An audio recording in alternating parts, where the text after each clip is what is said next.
Bien, nuevo vídeo de la materia de geografía del segundo semestre de 2022 de la Universidad Autónoma de Santo Domingo. Aquí voy a mostrar los análisis realizados para diversidad y agrupamiento de el grupo Culícide.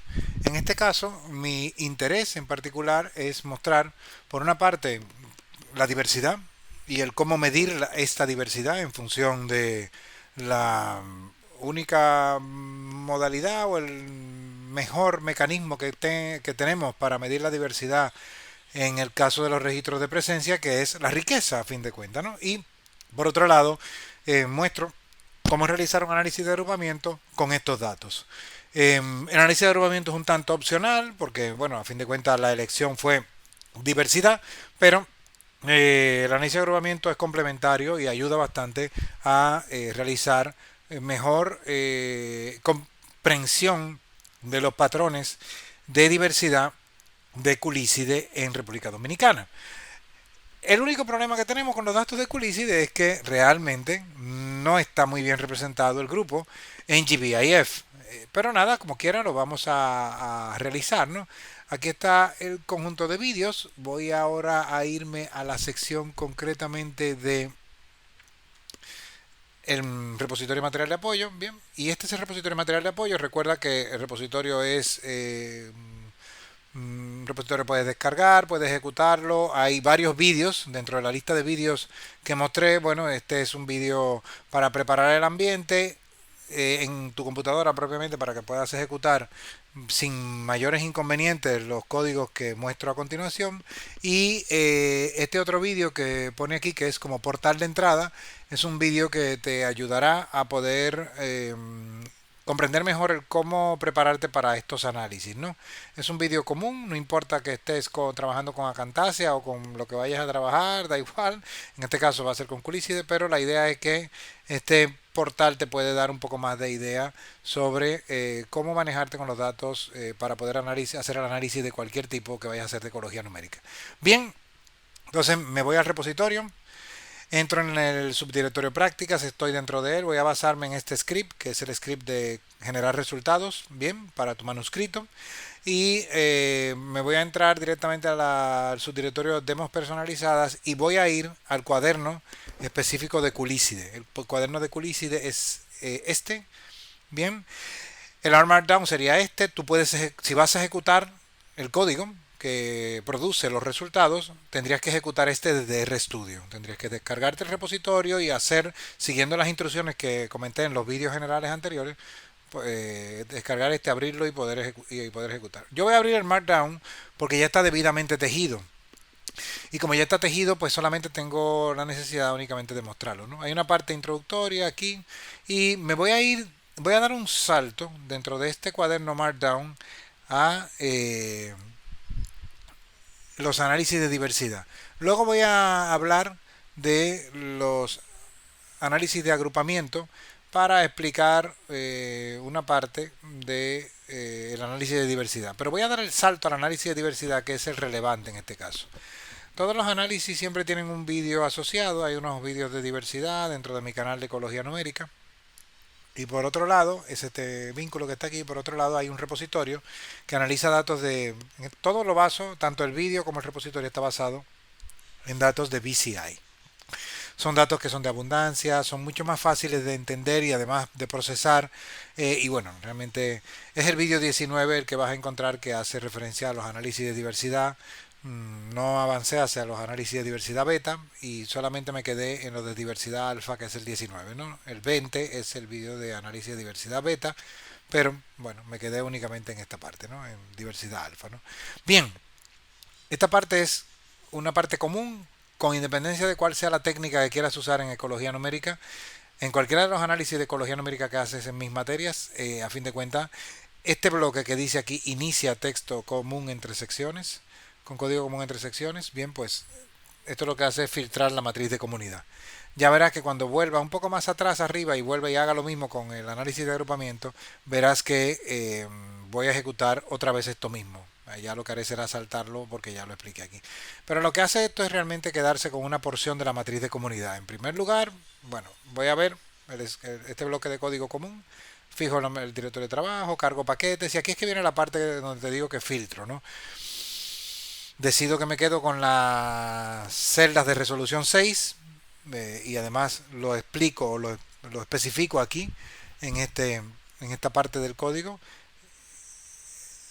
indicando claramente que estoy usando celdas de resolución 6 porque esas fueron las que utilicé cuando creé la matriz de comunidad. La matriz de comunidad está también en scripts insertados dentro de este repositorio, dentro de lo que se denominan práctica 2, en el subdirectorio demos personalizadas. Ahí cuento cómo generé las matrices de comunidad. Aquí solamente la voy a cargar. La estoy cargando. Y esa matriz de comunidad dice que tiene 61 filas, 61 hexágonos, 50 especies, pero no todos son especies. Como veremos, hay algunos que son, por ejemplo, el grupo completo. Algunos son géneros. Voy a irme a uno que sea género, por ejemplo, y ni siquiera tiene el autor. Y bueno, hay algunos que sí, por ejemplo, Cliseta, que tiene el autor y demás, ¿no? Pero realmente no todos son especies, pero la mayoría sí lo son. Bien, cada uno de los registros en función de la primera palabra, aunque esto no sea especie, pues aquí lo que me dice es cuántos hay de cada uno, ¿no? Aedes está muy representado con 9 especies aparentemente, ¿no? Aquí es donde comienza el filtro de la matriz de comunidad. Quedarse con toda la matriz de comunidad no haría mucho sentido. Sería bueno, ojalá pudiéramos, pero no podemos quedarnos con datos que no nos van a aportar nada en un análisis de agrupamiento o de diversidad o cualquier análisis de ecología numérica que haga. No te va a hacer mucho sentido esto, ¿no? Entonces, bueno, te voy a explicar qué cortes o qué umbrales, qué filtro apliqué, ¿no? El principal filtro es, el primero es un número de hexágonos mínimo en el cual debe aparecer una especie para conservarla. Si aparece en un único hexágono, muy pocos patrones vas a poder obtener, ¿no? Y te van a salir unos análisis de diversidad un tanto pobres, ¿no? Eh, Probablemente para los análisis de diversidad haga sentido, pero en un análisis de agrupamiento esto no te haría mucho sentido, ¿no? Probablemente haga sentido quedarse con los singletons en un análisis de diversidad. Yo estoy haciendo un equilibrio entre un corte que me sirva para una cosa como para la otra, ¿no? Aquí probablemente hace sentido en un análisis de diversidad quedarse con toda la matriz de comunidad. Probablemente sí hace sentido quedarse con toda, pero yo como quiera estoy aplicando el filtro por ser un tanto sistemático con todos los análisis, ¿no? Es decir, aquí apliqué el filtro para mantener, digamos, la misma estructura que tengo con los análisis anteriores de, por ejemplo, de agrupamiento, de ordenación, etcétera, pero hace sentido aquí quedarse con toda la matriz. Sin embargo, yo me voy a quedar únicamente con las especies que están mejor representadas. Así que vamos a llamar a la matriz de comunidad de Culícide de las especies mejor representadas, ¿no? Aunque algunos no son especies como tal, ¿no? Y vamos a cortar en dos aquellas que estén en dos hexágonos, ¿okay? Aquellas que estén a lo sumo en dos hexágonos, ¿no? Como mínimo, perdón, en dos hexágonos. En más de dos hexágonos o más. Y esa es, digamos, el umbral de corte, el criterio de corte que voy a utilizar. Aquí es donde se fija ese criterio de corte. Bien, entonces en ese umbral 6, a ver, por aquí 6 no, perdón, 2, ese umbral 2 es el umbral que voy a elegir. Es decir, solamente las especies que aparezcan en dos hexágonos. Eh, si una especie aparece en un hexágono, pues no está incluida. Para un análisis de diversidad puede ser interesante porque estos son los singletons, pero lo que quiero es mantener consistencia con otros análisis de ecología numérica. Y el anterior, o más bien el que voy a mostrar al final después de terminar el análisis de diversidad, eh, se basa en excluir algunas especies que tienen muy poca representación y que además en concreto están representadas en únicamente un único hexágono, ¿no? Entonces, bueno, también otro criterio de corte que voy a usar, y también sería interesante probablemente para un análisis de diversidad mantenerlo todo, eh, porque así puedes construir mejor una curva de acumulación de especies, con mucho más quizás sentido, es el número de especies por hexágono. Pero yo voy a quedarme en este caso, voy a filtrar, sobre todo para, como digo, mantener la consistencia con otros análisis de ecología numérica. Y en concreto, pues voy a cortar en función de hexágonos en donde solamente haya dos especies o más. En hexágonos donde haya solo una, pues también los excluyo, ¿no? Bien, esto genera una matriz de comunidad un poco más resumida. Fíjate, antes teníamos 50 y tanto, ahora 36 filas, 60 y tantas filas, ahora tenemos 36. Y que esos son 36 hexágonos. Y en el número de especies, ahora tengo 36. Es decir, ahora tengo una riqueza de 36 especies. Algunas no son especies, como bien sabemos, y en 36 hexágonos. ¿Ok? Este sería los nombres abreviados y hay una tabla de relación entre uno y otro. Bueno, los que dicen NA es porque solamente tenían una palabra, ¿no? Entonces, Curícide y Anófeles, bueno, pues será así, no NA, uno NA y otro es NA punto. Uno NA punto y el otro NA punto uno, punto uno. Bien, ahora esta matriz la transformo a una matriz de comunidad. Perdón, una matriz de comunidad. Esta matriz de comunidad la transformo a una matriz de comunidad por el método Hellinger, que es un paso recomendado y que explico aquí con detalle, ¿no? En por qué hay que transformar las matrices para pasarla a un espacio euclidio, ¿no? Bien, entonces a partir de aquí la generación de la matriz ambiental. La generación de la matriz ambiental en función de datos de estadística zonal. Esta última línea lo que hace es verificar que los nombres de filas entre la matriz de comunidad y la matriz ambiental son exactamente iguales. Es decir, los hexágonos están en el mismo orden entre una y otra, ¿no? Hay el mismo número y además están en el mismo orden. Luego, ya esa sería la última parte de código común. Ahí finaliza y empieza aquí el análisis de diversidad de verdad. Bueno, aquí cargo un conjunto de paquetes. Este sobre todo lo necesitaré para hacer análisis de correlación, para hacer paneles de correlación. Y el iNext es un paquete y SpadeR son paquetes para hacer análisis de diversidad por los métodos de Anchao. Aquí viene la parte como más importante de todo esto, que es en qué consiste el análisis de diversidad, al menos la diversidad alfa, teniendo nada más registros de presencia. Los índices no tienen mucho sentido calcularlo para registros de presencia solamente. Entonces, los índices de Shannon van a tener numeraciones repetidas, o sea, van a repetirse muchos números, y eso no hace mucho sentido, porque además, teniendo una materia de comunidad en donde solamente vamos a tener unos valores de Hellinger específicos, ¿no? Pues vamos a tener, por supuesto, los números del índice de Shannon, que es este, el Shannon en base 2, y luego los números de Hill también van a ser un tanto repetidos, ¿no? Lo que realmente, el criterio que se usa, sobre todo para medir la diversidad alfa cuando se tiene registro de presencia, caso de GBIF, es la riqueza. Entonces esto lo que me está es generando una tabla con los valores de riqueza y lo que hizo fue extraer unos cuantos solamente, ¿no? De unos cuantos hexágonos, cuáles son los valores de riqueza. Algún hexágono con 11, otro hexágono con 27, bueno, nada, hay algunos hexágonos que tienen muchas especies, ¿no? Y ese es el número de Hill cero, a eso se le llama riqueza, pero es un número de Hill. Y bueno, los números de Hill, la ventaja que tienen es que normalmente cuando se aplican eh, a a datos en donde se han hecho esfuerzos de muestreo muy diferentes en cada uno de los casos, sobre todo cuando se tiene datos de abundancia, los números de Hill son muy útiles en ese aspecto, ¿no? En este caso, para lo que nos va a servir sobre todo es para poder entender cómo se comporta la riqueza en los determinados hexágonos, eh, pero no vamos a usar los otros números de Hill aparte del cero. Y el único número que nos interesa en este caso es el número de Hill cero, ¿no? Bien, aquí como ves hago nuevamente la comprobación, siempre verificando que los nombres de fila entre uno y otro son realmente coincidentes, ¿no? Esto es importante porque entre la matriz de comunidad y la matriz ambiental siempre tiene que haber esa consistencia, ¿no? Y ahora lo que hago es evaluar la riqueza, que es el n sub 0 o el n 0, el n naught.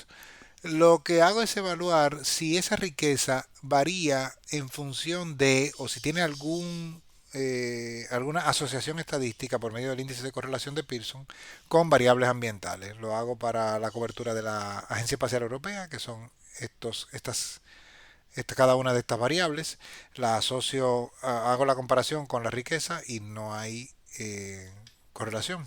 Por lo tanto, de acuerdo a el análisis de correlación, la riqueza de Curícide no tiene nada que ver con esas variables, que son el porcentaje de cobertura en cada hexágono de esas coberturas de la ESA. Aquí también hago el mismo análisis con el otro mapa de cobertura, la otra imagen de cobertura que hay global. Este es el Copernicus. Igual, pues tampoco aparecen valores de correlación que sean altos, ni tampoco aparecen valores de correlación que sean significativos. Cuando aparezca algún valor de correlación que sea significativo, aparecerá con un asterisco. Este es el que aparece con el mayor valor de correlación. Y hay que mirar el valor absoluto de la correlación, no hay que mirar el número solamente, porque puede ser negativo y si lo transformamos a valor absoluto, pues vamos a tener una magnitud que probablemente, si es alta, sobre todo en este caso, con estos datos de GBIF, cuando supera 0.2, la consideramos relativamente alta, ¿no? Bien, entonces no hay con respecto al Copernicus Global Land Cover. Vamos a ver otras variables, como por ejemplo la geomorfología, pues tampoco. Solamente en este caso hay un valor de correlación alto y en este, ¿no? En zonas de pico, ¿no? Pero no parece que sean significativos porque no tienen los asteriscos, ¿no? Vamos a seguir. Vemos ahora para la heterogeneidad ambiental.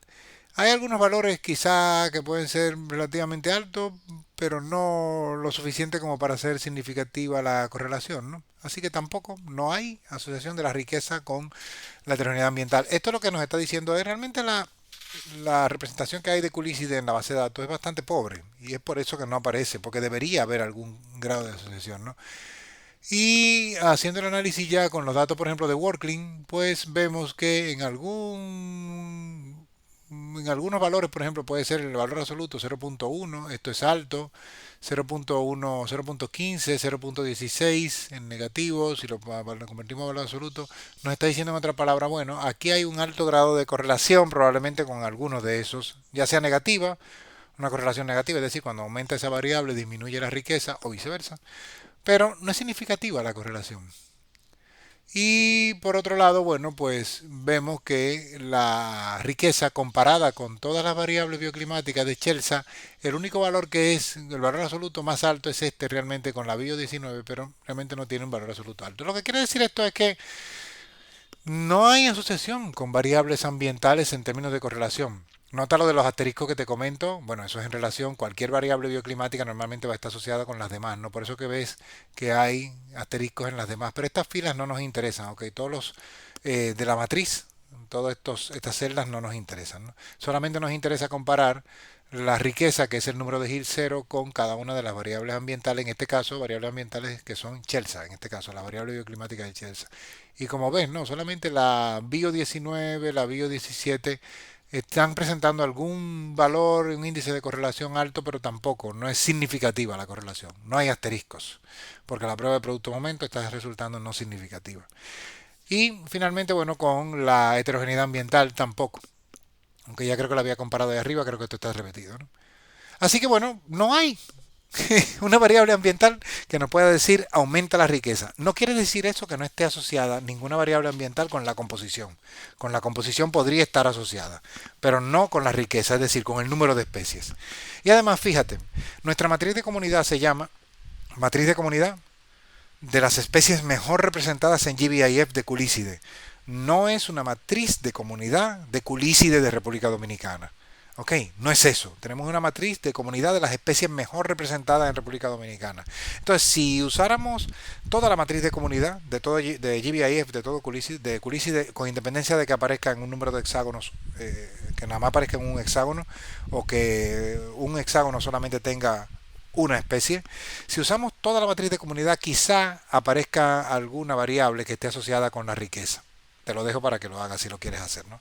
Y fíjate, cuando hacemos las estimaciones por el medio de la función specpool, que es la función que se utiliza para, con los datos de con los registros de presencia, en este caso, estimar cuál es la riqueza esperada, pues lo que estamos esperando como riqueza, al menos de las especies mejor representadas en GBIF de Culicide, no nos va a salir nada nuevo. El 100% está representado. Este es el estimado, la estimación esperada de riqueza esperada y este es el número de especies observadas, más en el vídeo correspondiente, ¿no? Por lo tanto, tenemos un 99% de representación. Es decir, está extremadamente bien representado, ¿no? O sea, no esperamos casi nada. Si 35.1 o 35.2 es lo esperado, pues es 35. O sea que el 100% de las especies mejor, las especies más representadas en GBIF, no esperaríamos ninguna porque la curva de acumulación de especies no está presentando un comportamiento con una pendiente muy pronunciada, sino que se está acercando a una asíntota en las muestras que hay dentro de GBIF. Por lo tanto, las especies mejor representadas, es decir, de las especies de Culicide que están en al menos dos hexágonos, y utilizando una matriz de comunidad en donde cada hexágono tiene al menos dos especies, en una matriz de comunidad como esa, pues no esperamos obtener más de 35 especies de culícides, ¿no? Si lo hacemos con todas, probablemente ese valor aumente, cambie mucho, ¿no? Y luego finalmente, aquí hay una parte que se refiere a los análisis anteriores de agrupamiento, que no los he ejecutado todavía y que lo voy a mostrar ahora al final, que es esto. Estoy cargando un agrupamiento hecho por medio del método WARD de una matriz, de la matriz de comunidad, en ese caso, de culícides, ¿no? Está arriba, lo voy a explicar ahora, ¿no? Pero lo que estoy haciendo es cargando ese agrupamiento y lo que estoy es como segmentando o creando tres matrices de comunidad, una por cada uno de los grupos, ¿no? O más bien tres filas. Es una matriz de comunidad en donde todas las especies del grupo 1 estarían aquí, todas las especies del grupo 2 estarían aquí, todas las especies del grupo 3 estarían aquí, ¿no? Bien, pues ahora lo que voy a hacer es quedarme únicamente con la parte que corresponde a datos de comunidad y para cada uno de los grupos.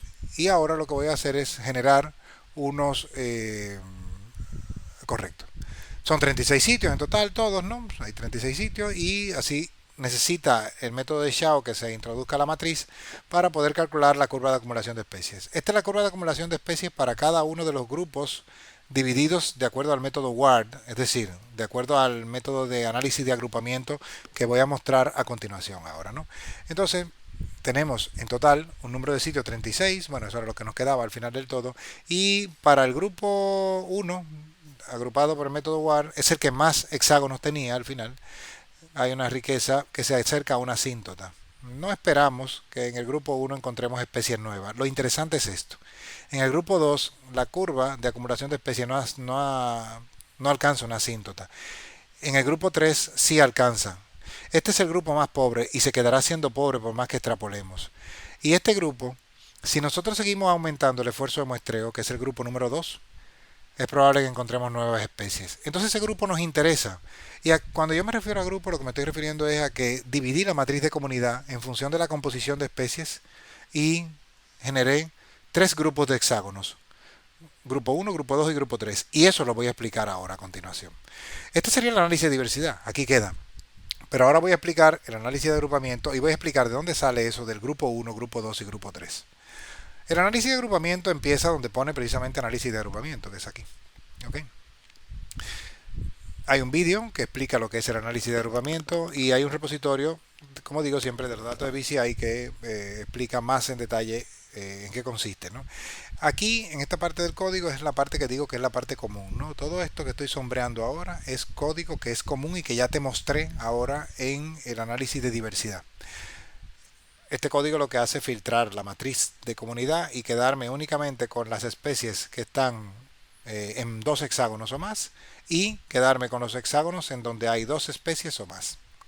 Ese bloque de código ya lo ejecutamos más abajo, así que no lo voy a volver a repetir aquí la explicación de él, ¿no? Voy a seguir, transformar la matriz, ya lo expliqué abajo. Y ahora viene la parte de realmente del clúster análisis. En resumen, un clúster análisis es separar un conjunto de elementos en función de unos atributos. Los elementos son hexágonos y los atributos son especies. Entonces, cada uno de los hexágonos está caracterizado por contener o por tener unas especies específicas, ¿no? Y entonces lo que me interesa es clasificar los hexágonos en función de esas especies que están presentes, ¿no? Bien, pues entonces aquí cargo unos paquetes, realizo 4 árboles por 4 métodos diferentes y me interesan solamente los métodos UPGMA y WARD. Más detalles en el vídeo específico sobre eso, ¿no? Y verás que el método UPGMA es un método que maximiza la correlación cofenética.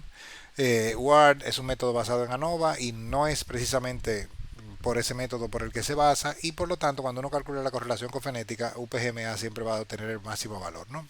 No nos interesan todos los detalles técnicos, solamente me interesa mostrarte que estos dos métodos son extremadamente diferentes, están basados en técnicas completamente diferentes y este UPGMA siempre va a mostrar los valores de correlación cofenética más altos. ¿Para qué se usa la correlación cofenética? Para elegir un método de clasificación. Siempre, si usas correlación cofenética, siempre vas a elegir UPGMA. Y luego hay un método para elegir en cuántos grupos cortar los árboles. Anchura de silueta. La anchura de silueta es el método que normalmente se usa, ¿no? Y para los datos de GBIF no sirve. No es útil la anchura de silueta. Más detalles en el vídeo específico sobre análisis de agrupamiento, pero la anchura de silueta lo que nos va a decir es en cuántos grupos te recomienda dividir el árbol o cada uno de los árboles. Voy a quedarme únicamente con el árbol generado por el método WARD y con el árbol generado por el método UPGMA a partir de aquí. Mira lo que hace. Bueno, le di clic, abrió el árbol, no hace falta, pero bueno, se ve aquí bien. Recomienda grupos que están compuestos por prácticamente un hexágono. Eso no tiene mucho sentido. Eso no es agrupamiento, pero no estoy agrupando los hexágonos. Y por el método, y si corto, y si aplico el método de la anchura de silueta al árbol generado por el método WARD, obtengo un número de grupos 18. Bueno, está bien. Ok, vale, pero como quiera siguen siendo muchos. Tener más de 7 grupos, más de 10 grupos no hace sentido. Entonces, lo que voy a hacer a partir de ahora es aplicar unos métodos que son un poquito más orientados a este tipo de datos que no son fácilmente agrupables, que es el remuestreo escalar por Bootstrap. Lo explico más en el vídeo concreto de la lista de reproducción de mi canal de YouTube, que expliqué al inicio, que está en la parte inicial de donde comienza el análisis de agrupamiento. Ahí está el vínculo, ¿no?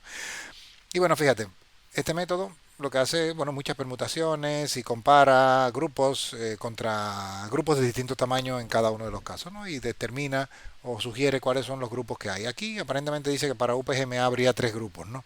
Y que estos no son grupos como tal. Tengo la opción de decirle, ok, quítame esto de la matriz de comunidad y me quedo con estos 3. Eso también podría hacerlo. No lo voy a hacer porque requiere más operaciones. Eso es para UPGMA, aplicándole el remuestreo multiescalar por Bootstrap. Y esto es para WARD. No, aparentemente, por el método de remuestreo multiescalar por Bootstrap, no recomienda realmente muy buenos grupos. No parece que haya unos grupos. Lo que hay que mirar es sobre todo dónde están los rectángulos y dónde están los valores rojos, que son las probabilidades aproximadamente insesgadas de que cada uno de estos nodos dé lugar a un grupo nuevo. Por lo tanto, no tengo método. Entonces vamos a forzarlo para hacer un ejercicio, básicamente, ¿no? Ya no vamos a poder hacer unos métodos que sean muy puros. Y esto se debe sobre todo, como te digo, a que los datos de GBIF están muy mal, están sesgados, y están muy mal representados quizá este grupo, ¿no? Entonces, bueno, lo que voy a hacer es cortar en 3 grupos. Yo prefiero tener pocos grupos y poder obtener unos patrones que tener muchos grupos y no poder sacar patrones, que eso es lo que termina ocurriendo cuando terminas teniendo muchos grupos, ¿no? Entonces voy a cortar en 3, el árbol UPGMA y el árbol WARD. Cuando corto el árbol UPGMA en 3, me sale un grupo compuesto por un... Claro, lógicamente, esa rama se escinde directamente en la altura al inicio y por supuesto esto va a dar un grupo compuesto por un hexágono. Eso no hace sentido. Y lo muestra aquí. Te está diciendo aquí, el grupo 1 está compuesto por 32, es este es el grupo 1. El grupo 2 está compuesto por 3 hexágonos y este es el grupo 3 compuesto por un hexágono.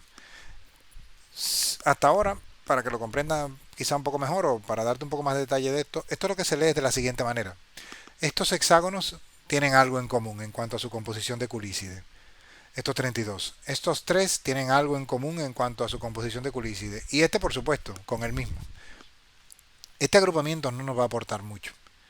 Y luego está el agrupamiento WARD, por el método WARD, que nos sugiere grupos un tanto menos desbalanceados, pero como quiera están desbalanceados. Hay uno de 3, otro de 9. El grupo 3 está compuesto por 3. El grupo 2 está compuesto por 9 hexágonos y el grupo 1 está compuesto por 24 hexágonos. Es este. Este es el grupo 1, este es el grupo 2 y este es el grupo 3. Bueno, este lo podemos usar quizás más. Y aquí fue donde yo guardé el agrupamiento. Este agrupamiento que ves aquí fue el que yo usé en el análisis de diversidad. Por supuesto, este es el grupo 3. Como ves, el grupo 3 compuesto por 3. Y recuerda, si recuerdas del análisis de diversidad, el grupo 3 tenía una curva de acumulación de especies que se acercaba a una asíntota. Pero el grupo que prometía seguir creciendo en diversidad de especies era este. Ese es el grupo 2. Y ese grupo aparentemente podía seguir creciendo si aumentábamos el esfuerzo de muestreo. Y este grupo ya había alcanzado una asíntota, por lo tanto su riqueza de especies de Culícide no iba a aumentar más allá de lo que ya tenía ese grupo. Y entonces, ¿qué significa esto? Bueno, pues vamos a ver en qué consisten estos grupos en términos ambientales. A partir de aquí, lo que hago es, en el vídeo un poco más de detalle, lo que hago es aplicar unas pruebas estadísticas, la prueba de Kruskal-Wallis y la prueba de ANOVA. La prueba de Kruskal-Wallis quizás es mucho más efectiva, pero lo que hace esta prueba es fundamentalmente evaluar si hay homogeneidad de estas variables entre los grupos. ¿Ok? Entonces, bueno, por ejemplo, la estacionalidad de la precipitación tiene efecto entre los tres grupos. Es muy diferente. Eso es lo que quiere decir. La media, en este caso la mediana, porque la prueba de Kruskal-Wallis evalúa la mediana. La mediana fluctúa de la estacionalidad de la precipitación, fluctúa mucho entre los grupos. O en concreto, por ejemplo, la precipitación promedio de, del mes o del trimestre, perdón, más húmedo, eso lo que me está diciendo es hay una fluctuación importante entre los grupos. Es decir, los grupos uno 2 y 3, el grupo 1, el grupo 2 y el grupo 3 de hexágonos, tienen una precipitación promedio mensual en el trimestre más húmedo muy diferente entre sí. Vamos a verlo. La Chelsea Bio 16, ¿cómo lo podemos ver eso? Coinciden las dos pruebas, ANOVA y Kruskal-Wallis. Vamos a ver con los gráficos que están hechos para eso, que son estos gráficos de diagramas de caja. Era la Bio 16, ¿ok? Era esta variable, la Bio 16 de Chelsea. Vamos a buscar esa variable en los diagramas de caja o boxplot y veamos la variable Chelsea. Esta es la Chelsea Bio 12, no están los nombres completos. Si ejecuta este código dentro de tu computadora te va a permitir, ¿no? Pero bueno, yo lo voy a localizar de esta manera. Chelsea, la Bio 5 es esta, Bio 6, Bio 4, Bio 5, Bio 6, Bio 7, 8, 9, 10, 11, 12, 13, 14, 15 y la 16. Como vemos, ¿cómo vamos a encontrar que realmente hay fluctuación importante de la media y de la mediana en un diagrama de caja? De la siguiente manera. Cada uno de estos es un grupo. ¿Ok? Cada color es un grupo. La caja de la izquierda se refiere al grupo 1, la caja central se refiere al grupo 2 y la caja de la derecha se refiere al grupo 3. Entonces, esto es la línea del centro, es la mediana de la precipitación media mensual del trimestre más húmedo, ¿no? Y esto lo que nos está diciendo es, bueno, hay una fluctuación importante. La mediana en cada uno de los casos, al menos hay hay un grupo que es muy diferente al resto, y ese es este, el grupo 2. Hay una fluctuación importante, ¿no? De la mediana de la precipitación entre grupos, ¿no? De la precipitación media del mes, para no decirlo completo, ¿no? Eso es lo que podemos ver en los diagramas de caja. Eso es lo que entonces podemos decir aquí abajo. Hábitat del grupo 2 en el trimestre más húmedo es el que tiene la precipitación mayor. Y aquí podemos decir en el trimestre más húmedo tiene la menor precipitación. Y en el trimestre más húmedo el grupo 3 tiene la menor precipitación. O término medio, podríamos decir. Recuerda, es esta, ¿no? Y entonces, claro, fíjate, eso es lo que podemos decir para caracterizar. Y ahora buscamos todas las demás variables y caracterizamos. Por ejemplo, otra que presenta efecto, esta. Allí donde haya una vaguada o una zona de valle, de cañada, pues entonces estamos claros en que hay una diferencia muy clara entre el porcentaje de valle fluvial, de río, que hay, o de arroyo, y eso nos está diciendo en otras palabras, bueno, el grupo 2 tiene una participación importante de, en el grupo 2 lo que hay es sobre todo muchas vaguadas, muchas zonas de valle, de cañada o de río, ¿no? Y eso lo que nos está diciendo en otras palabras es, bueno, ese grupo está ambientalmente caracterizado por eso. En términos de especie está caracterizado por otras cosas, pero ambientalmente está caracterizado por eso. Si buscamos más cajas, nos vamos a dar cuenta de eso y vamos a poder ir construyendo aquí abajo en qué consiste esta caracterización. Y eso lo puedes ver bien en el script que dediqué a poligonacia, en donde yo hice la descripción de cada hábitat. Para el script de poligonacia, que puedes ir en este mismo repositorio, dentro del subdirectorio prácticas, te vas a práctica 99, bien, pam, pam, resultados, bien, esa se refiere a poligonacia. Ahí yo hice una caracterización de los hábitats, ¿no? Y aquí te lo digo, ¿no? Bien. Ok, entonces ahora hago un mapa de los hexágonos por el método WARD y ahora estos son los hexágonos del grupo 1, son costeros. Y estos son los hexágonos del grupo 3, que eran 3, recuerdan, ¿no? Estos son más interiores, los hexágonos del grupo 3, los hexágonos del grupo 2, que son los azules, son entre interiores y costeros, y los del grupo 1 son predominantemente de zona costera y en torno a ciudad. Incluso pongo algunas variables ambientales de cada uno de esos hexágonos. Aquellas que presentan, por ejemplo, mucho efecto, las pongo aquí para que se vea cómo fluctúan en el espacio cada una de ellas, ¿no?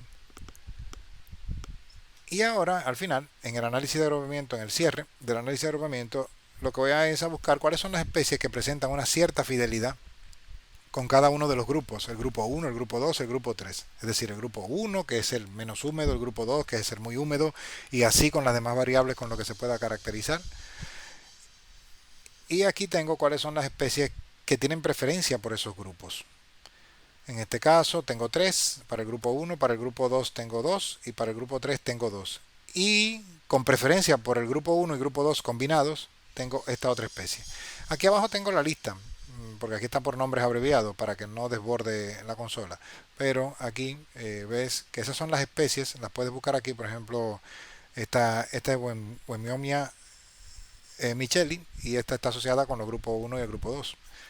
O por ejemplo, en este caso, voy a poner por ejemplo, esta Xanopruc está asociada con el grupo 3 y es esta, que es Anopheles crucians. Esa está, digamos, asociada con ese grupo. ¿Ok? Anopcruc con el grupo 2, con el grupo 3, perdón.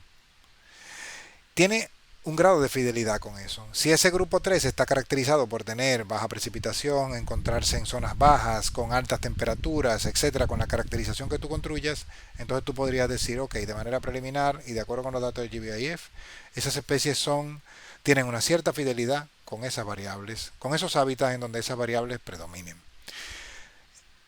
Entonces, claro, fíjate, el grupo 2 tiene dos especies que tienen fidelidad con él. Aedes albonatus y Weiomia sororcula. Pues ese grupo, que tiene unas características muy suyas, ya sabemos que ese grupo es en donde llueve más, por ejemplo, y otras características que podamos construir con los diagramas de caja.